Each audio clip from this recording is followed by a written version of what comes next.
हरियाणवी संस्कृति fan club YouTube channel की तरफ से रणबीर फौजी के हाथ जोड़ करके राम राम। आज मैं हूँ कैथल शहर के अंदर और आज यहाँ पे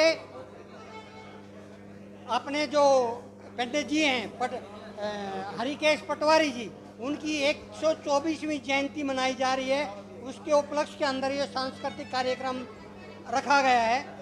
और मुंह भी नहीं आने का यार, थोड़ा सा ऐसे हो जाओगे ना, थोड़ा भी आएगा।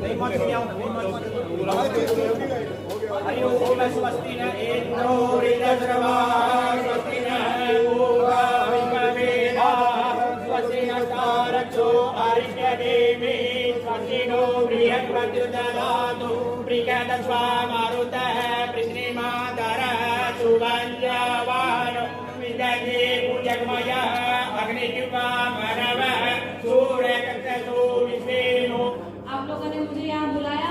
यहाँ आपके महान कवि जो हुए हैं हरिकेश पटवारी जी, इनकी 124वीं जयंती पर आप सबको बधाई देती हूँ। और आप लोगों को कहना चाहूंगी, जो संस्कृति, जो संस्कार हमारे बच्चों में आने चाहिए वो आप लोगों की वजह से जिंदा है। अपने बच्चों को ये संस्कार जरूर दीजिएगा जो अब लुप्त होते जा रहे हैं। रागनी तो हरियाणा की शान है। मैं जींद से हूँ, वहाँ भी बहुत रागनियाँ होती है।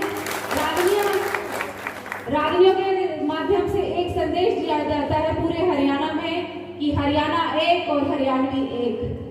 इस संदेश को बनाए रखिएगा। आप लोगों से यही मांगती हूँ कि और अपने बच्चों को इस संस्कृति से जरूर अवगत कराइएगा। बहुत बहुत धन्यवाद आप लोगों का। जिनकी याद में, जिनकी जयंती पर हम सब यहाँ इकट्ठे हुए हैं, आइए मिलकर, दिल खोलकर, मन से उनको श्रद्धांजलि देने के लिए जोरदार करतल ध्वनि करते पंडित हरिकेश पटवारी की आत्मा जहां कहीं भी हो, उन तक हमारी आवाज ऐसे पहुंचेगी। तो आदमी खुले भाई साहब,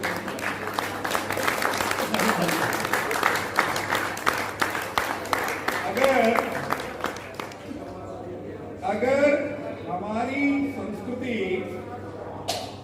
अगर हमारा गीत संगीत, अगर हमारी परंपराएं वो कहीं कमजोर पड़ रही हैं, तो उसका जिम्मेदार कौन हो सकेगा?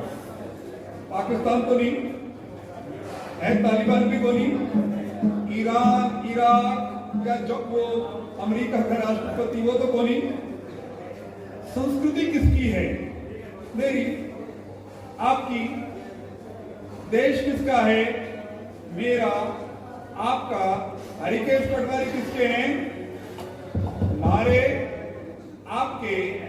अगर अपनी संस्कृति, अपनी परंपराएं कहीं कमजोर पड़ रही हैं, तो सबसे पहले तो मैं लड़ आगे खातर खड़ा हुआ हूं भाई। कोई आपको, मुझे कमजोर नहीं कर सकता। मैं कमजोर होता हूं अपने कारण से, अपनी लापरवाही से, अपने ही किसी दोष के कारण।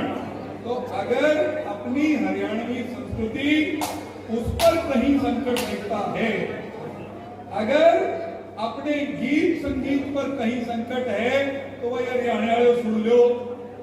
जुड़ से न्यूकम है ना, मैं हरियाणवी हूं। और जुड़ से न्यूकम है कि मैं हरियाणवी संस्कृति सुथरी लागे, प्यारी लागे, दोष भी थारा ही है। हम कहीं ना कहीं संस्कृति की बात ही करते हैं। केवल संस्कृति की बात करने से काम नहीं चलेगा। संस्कृति को अपने व्यवहार में, आचरण में, घर में, परिवार में इज्जत देनी पड़ेगी। जो पटवारी जी हैं, हरिकेश पटवारी जी हैं, उनके वंशावली के जो उनके पड़पोत्र हैं, भाई साहब जी राम राम। हरियाणवी संस्कृति फैन क्लब यूट्यूब चैनल, इस चैनल का एकमात्र उद्देश्य है हरियाणवी संस्कृति का प्रचार प्रसार करना। विलुप्त हो रही हरियाणवी संस्कृति को फिर से ऊपर लेकर के आना, हमारे युवाओं को जागृत करना। जी, आपका बहुत बहुत अभिनंदन है इस प्रोग्राम में पहुंचने पर। थोड़ा है पटवारी जीओं के बारे में। थोड़ा विस्तृत से आप थोड़ा बताने की, शायद मैंने भी इस प्रोग्राम से पहले, इस मंच से जुड़ने से पहले मेरे को भी, मैं खुद अपनी बताऊंगा, मेरे को पटवारीजियों के बारे में जानकारी नहीं थी। लेकिन जब हम संस्कृति से जुड़े, हमारे जो कवि हैं उनके बारे में जैसे भाई साहब ने बताया, जो केथड़ के कवि थे उनको वो सम्मान नहीं मिला। इससे भी मेरे को एहसास हुआ कि जब हमें नहीं पता कि पटवारी जी, एक मिनट मतलब खाली कत्थड़ वालों के लिए नहीं है, पूरे हरियाणा में ये तक शुरुआत करिए यहाँ से। मतलब हम ये नहीं है कि मतलब ये बोला जो यहाँ के जो कवि थे उनको उतना सम्मान नहीं मिला। हाँ, मतलब हमारा मकसद ये नहीं है कि कत्थड़ भी मैंने ये सब थे मेरे सर, जो यहाँ के कवि थे उनको उतना सम्मान दर्जा नहीं मिला जितना और कवियों का नाम प्रचार प्रसार हुआ। उस तरीके जो यहाँ के जो स्थानीय कवि थे, जो लेखक थे हमारे हरियाणा संस्कृति के, उनके बारे में लोगों को जानकारी नहीं मिली। लोगों की जानकारी इसलिए नहीं मिली, उस बात का प्रचार प्रसार नहीं हुआ। बिल्कुल। मैं खुद अपनी बताऊंगा, मेरे को भी पटवारियों के बारे में आज तक जानकारी नहीं थी, लेकिन अब ये पता लगा, मैंने इसको YouTube पे मैंने सर्च किया, इनकी मैंने रागनियाँ देखी, तब मेरे को पता लगा कि इन्होंने अच्छी रचनाएं लिखी। रागनियाँ सुन के आपने एहसास हो गया किस टाइप के बारे में मैं आपको कहूँ, इनको उस टाइम में भी 12 भाषाओं का ज्ञान था। ये एक लोकल कवि नहीं कह सकते, आप राष्ट्रीय लेवल के कवि थे। इन्होंने हिंदी में, उर्दू में, संस्कृत में, कई भाषाओं में अपनी रचनाएं लिखी है। और हरियाणवी भाषाओं में भी इनकी 4 पुस्तकें, जैसे आज़ादी की झलक, हरिकेश पुष्पांजलि और वैराग्य रत्नमाला, और एक प्रश्नोत्तरी है जो शंकराचार्य के सवाल जवाब है। और इनकी बहुत सी ऐसी रचनाएं हैं जो प्रकाशित नहीं होती। मतलब बहुत बढ़िया उस लेवल के कवि थे ये। इन यहाँ पे लोकल कह रहे हैं तो वो गलत होगा कहना इनका। और इनकी रचनाओं का लोकल नहीं बोला भाई साहब, मैंने एक बात बोला, मतलब जो कुछ कवि हमारे हरियाणा के ऐसे हैं जिनके बारे में लोगों को आज तक जानकारी नहीं हो पाई, उन्हीं कवियों के बारे में जानकारी हुई जिनकी रागनियाँ हमारे गायकों ने गाई हैं। मतलब कुछ कवि ऐसे हुए हैं जिनकी रचनाएं हमारे जो गायकों के द्वारा नहीं गाई गई, इस कारण से लोगों को जानकारी नहीं हो पाई। मेरा कहने का मतलब सिर्फ इतना है। नहीं, इनका जैसे 1952 में पंडित जवाहरलाल नेहरू जी निर्वाण आगमन पर इन्होंने अपनी प्रस्तुति दी थी। तत्कालीन कवि थे तो एट ए टाइम बना के उन्होंने, मतलब इसीलिए इनका नाम आंसू कवि पड़ा। आंसू कवि।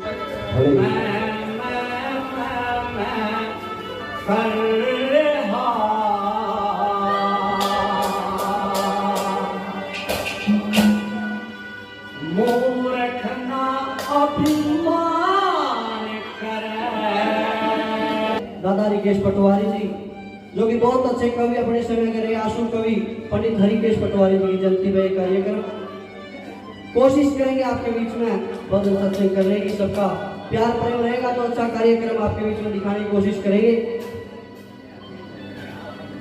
2 बात दादा हरिकेश पटवारी जी की, महेरम जी के घर बिना दान पुण्य व्यर्थाय धन सुना है, और शील सब्र संतोष दया बिन आत्म तन सुना है। अभी थोड़ी देर पहले आपने देखा, मैं भी काफ़ी प्रोग्राम कवर करूँ हूँ, उसके अंदर मैंने देखा रागनियों के अंदर जो दर्शक हैं मतलब बहुत कम रह गए। तो जैसे सरकार की खेल के प्रति नीति है, क्या कोई सरकार की ऐसे जो हमारी जो गायकी है, हमारी लोक गायकी है, उसको संरक्षित करने के लिए कोई सरकार की कोई ऐसी नीति है? देखिए, सबसे पहली बात तो यह जो कर मैं कह रहा था ना, अमृत काल है। पिछले 2 दिन तक हमारा चल रहा है स्वर्ण काल। पिछले 2-3 दिन में जो राष्ट्रमंडल खेलों में जिस डाला हरियाणवी कलाकारों ने धूम मचा रखी है भाई, इधर खिलाड़ी भी अपने क्षेत्र का कलाकार ही। तो जिस तरह हमारे खेल के कलाकारों ने खेल के मैदान में अपना हुनर दिखाने वाले खिलाड़ियों ने सोने की वर्षा कर रखी है, वो अपने आप में सचमुच हर हरियाणवी के लिए छाती चौड़ी करने की बात है।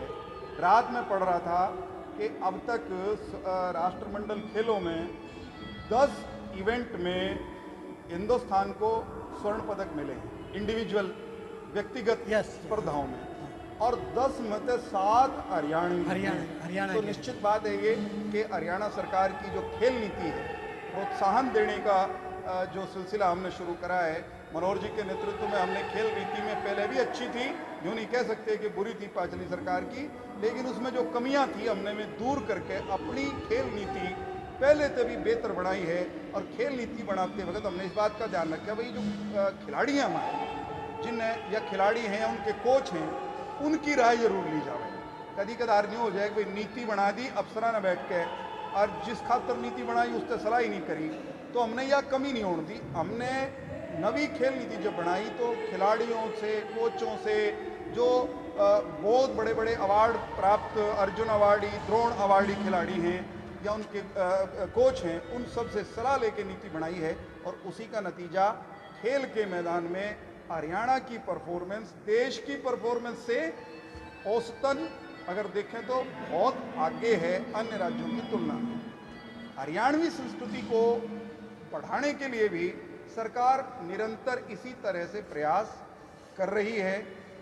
हरियाणवी फिल्मों को लेकर के ये एक संकट है कि भाई हरियाणवी फिल्म पहली बात बढ़ती नहीं, बढ़जे तो चालती न्यू नहीं कि उतनी गुणवत्ता शायद उनमें नहीं आती। मैं ये मानता हूँ बढ़िया गाड़ियाँ या बढ़िया फिल्म अगर बनेगी तो दर्शक या श्रोता टोक है नहीं लड़ने पड़ने के, लोग अपने आप आवेंगे।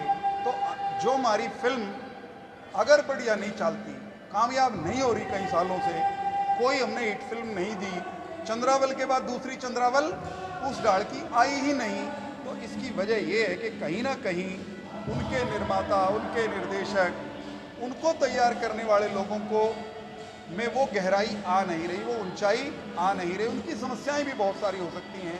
तो सरकार ने जो हरियाणा से जुड़े हुए कलाकार हैं, जो टेलीविज़न के फिल्म के क्षेत्र में उनके साथ बात करके नई फिल्म नीति भी तैयार की है। और लोक संगीत को लेकर भी हमारी कला परिषद काम कर रही है, लोक संगीत को बढ़ावा देने के लिए। और जो जो सुझाव कहीं से भी आएंगे, मनोहर जी की सबसे खास बात यह है, कल करनाल थे वहाँ भी ये कह रहे थे कि आपको सिस्टम में सुधार की कोई बात समझ में आ जाए, जो करीब हम खड़े हैं, हमारे दिमाग में कोई चीज की बात, काम की बात आ जाए, भाई यू काम कर दो तो जीसा आ जाएगा, तो मनोहर जी को तक वो बात पहुंच जाए तो आम तौर पे वो लागू होती पावे। चलो सर, एक छोटा सवाल और कर लूँ आपसे। थोड़ी देर पहले आपने भाषण में आपने कहा था कि आपके जो गांव के अंदर, पैतृक गांव के अंदर, ग्रामोदय के नाम से, शायद यही बोला हूँ, मेरे ध्यान दी, तो रेडियो स्टेशन स्थापित किया गया है, जो कि एक मेरे ख्याल से एक अच्छी पहल है। मतलब हमारे जो लोकल कलाकार हैं, जो गायक हैं या हमारे जो लेखक हैं, उनकी रचना जो है कि भाई जो हमारे सरकारी रेडियो स्टेशन वहाँ प्रसारित नहीं कर सकते, तो जैसे जो स्टेशन खुल जाएंगे वहाँ जाके वो गा सकें, अपनी बातें रख सकें। क्या कोई सरकार की कोई सी नीति है कि इस तरह के स्टेशन हर गांव में नहीं, हर क्षेत्र में नहीं तो हर जिले में, हर तहसील के अंदर खोले जाए? मैं बताना चाहता हूं कि हरियाणा का पहला ऐसा FM station, community radio station, हमने, जब मैं चौधरी देवीलाल यूनिवर्सिटी में वहाँ के पत्रकारिता विभाग का अध्यक्ष था, तो पहला ऐसा स्टेशन हमने वहाँ बनाया था, उसका नाम है रेडियो सिरसा। उसके बाद एग्रीकल्चर यूनिवर्सिटी हमारी हिसार की है, वहाँ पर एक स्टेशन बना। फरीदाबाद में मानव रचना यूनिवर्सिटी है, उन्होंने बनाया। गुरुग्राम में कई स्टेशन ऐसे अब तक बन गए हैं और वो स्थानीय कलाकारों को अवसर देते हैं। गोंदर में हमने स्टेशन बनाया, और जैसा गोंदर का, फरीदाबाद का, गुड़गांव के, ऐसा ही एक स्टेशन आपके दादरी में भी काम करता है, नारनौल में भी संभवतः एक काम करता है, हरियाणा की अम्बाला में भी काम करता है। मैं बता रहा हूँ, तो अम्बाला, महेंद्रगढ़, दादरी, करनाल, जींद, हिसार, सिरसा, इन जिलों में ये स्टेशन बन करके काम करना इन्होंने शुरू कर दिया। यमुनानगर में भी एक स्टेशन बन करके तैयार हो गया, वो भी पिछले 2-3 साल से काम कर रहा है। धन्यवाद। धन्यवाद जी। ये थे वीरेंद्र चौहान जी, हरियाणवी ग्रंथावली के उपाध्यक्ष। धन्यवाद।